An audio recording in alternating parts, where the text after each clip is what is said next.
Bonjour à tous. Bienvenue à la discussion d'aujourd'hui, où nous plongerons dans l'un des sujets les plus intrigants de l'histoire et de la théologie, le Jardin d'Éden. Vous êtes-vous déjà demandé si l'Éden était un lieu réel? Si oui, où se trouvait-il? Ou était-ce simplement un paradis symbolique décrit dans la Bible? Dans cette vidéo, nous explorerons les descriptions bibliques, les perspectives historiques, les théories géographiques et les implications théologiques entourant le Jardin d'Éden. Mais avant de commencer, assurez-vous de cliquer sur le bouton « J'aime », car cela aide vraiment à diffuser ce contenu à plus de personnes. Partagez également cette vidéo avec vos amis et votre famille qui pourraient trouver ce sujet intéressant. Et n'oubliez pas de laisser un commentaire ci-dessous. Que pensez-vous du Jardin d'Éden? Croyez-vous qu'il s'agissait d'un lieu réel ou est-il purement symbolique? J'aimerais beaucoup entendre vos réflexions. Maintenant, commençons notre voyage dans le mystère du Jardin d'Éden. 1. L'existence et la nature du Jardin d'Éden. L'un des aspects les plus débattus du Jardin d'Éden est de savoir s'il a réellement existé ou s'il s'agit simplement d'une construction mythologique. Il existe deux perspectives principales parmi les chercheurs. La vision mythologique. Des chercheurs comme Robert Alter soutiennent que Genèse 1 à 11 est une mythologie poétique, ce qui signifie que l'Éden n'a jamais été un lieu physique, mais plutôt une représentation symbolique d'un passé idéalisé. La vision historique. D'autres universitaires, comme Ephraim Spicer, suggère que Genèse janvier 2011 présente des caractéristiques de récits historiques plutôt que de mythes. Ils soutiennent que la description de l'Éden pourrait être basée sur un lieu réel qui existait dans l'Antiquité. La question se pose alors, si l'Éden était réel, où était-il situé? Pour répondre à cela, nous devons examiner les descriptions bibliques. 2. La description biblique de l'Éden. Le passage biblique principal décrivant l'Éden se trouve dans Genèse 2, 8-14, qui dit: « Et l'Éternel Dieu planta un jardin en Éden, du côté de l'Est, et il y plaça l'homme qu'il avait formé. Un fleuve sortait d'Éden pour arroser le jardin, et de là il se divisait et devenait 4 fleuves, le Pichon, le Gihon, le Tigre et l'Euphrate. » 3. Indices géographiques et localisation possible. Les 4 fleuves de l'Éden. La Genèse mentionne 4 fleuves associés à l'Éden. Pichon, on dit qu'il entoure la terre de Havila, où il y a de l'or. Gihon, décrit comme coulant autour de la terre de Cush. Tigre, identifié comme coulant à l'est de la Syrie. Euphrate, l'un des fleuves les plus connus de Mésopotamie. Alors que les fleuves Tigre et Euphrate existent aujourd'hui en Irak moderne, les localisations des fleuves Pichon et Gihon restent un mystère. Défi d'interprétation. Le terme est relatif. Était-ce à l'est d'Israël? De l'Égypte? Du Sinaï? Les fleuves mentionnés dans la Genèse pourraient-ils être différents de ceux que nous connaissons aujourd'hui? Si ces fleuves existaient avant le déluge, celui-ci a-t-il tellement changé le paysage terrestre qu'il n'existe plus? Ces questions conduisent à diverses hypothèses concernant la localisation de l'Éden. 4. Hypothèse sur la localisation de l'Éden. Théorie du Moyen-Orient.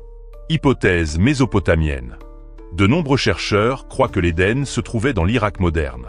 Les fleuves Tigre et Euphrate soutiennent cette théorie. Hypothèse du Golfe Persique.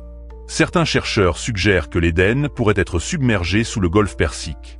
Les mythes anciens sur les inondations décrivent une montée du niveau de la mer, ce qui pourrait expliquer la disparition de l'Éden.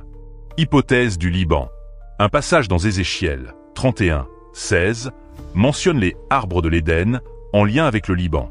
Certains soutiennent que cela suggère une localisation possible dans la région du Levant. Hypothèse africaine. Botswana et le fleuve Zambèze. Des études récentes sur les migrations génétiques suggèrent que les premiers humains sont originaires d'Afrique australe. Certains chercheurs proposent que l'Éden se trouvait au Botswana, près du fleuve Zambèze, qui pourrait avoir été l'un des fleuves originaux de l'Éden. Autre théorie globale. Théorie de l'Amazonie.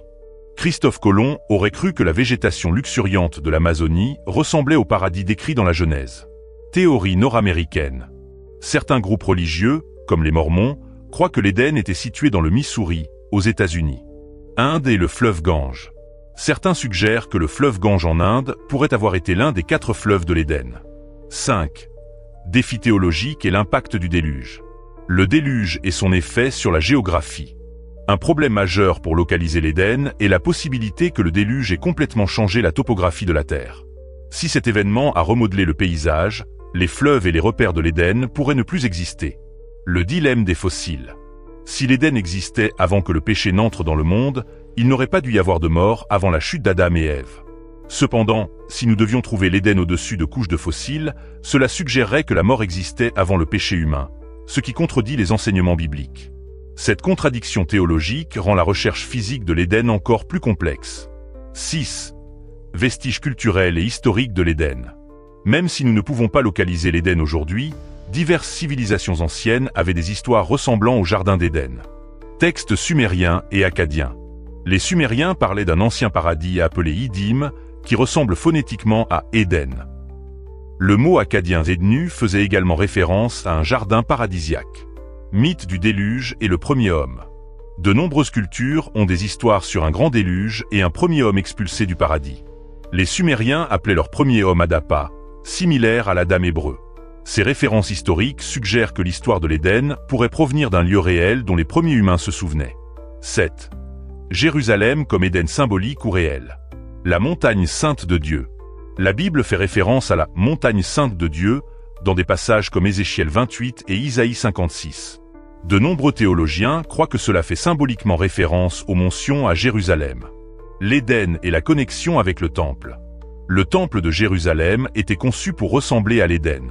Les chérubins gardant l'arche reflétaient les anges gardant l'entrée de l'Éden.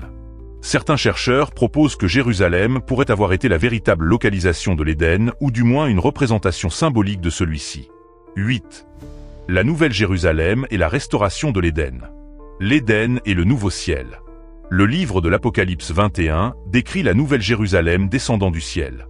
Cette cité céleste est dépeinte comme un Éden restauré, avec l'arbre de vie et le fleuve de vie. La restauration future. Certains théologiens suggèrent que l'Éden a été retiré de la terre et qu'il reviendra un jour.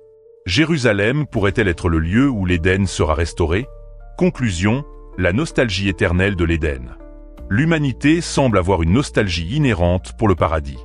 Le concept de « nostalgie future » suggère que nous aspirons à un monde parfait que nous n'avons jamais connu. Que l'Éden ait été un lieu réel ou un concept théologique, il reste central dans l'espoir et la foi humain. L'Éden a peut-être été perdu, mais sa promesse demeure. Un jour, le paradis reviendra.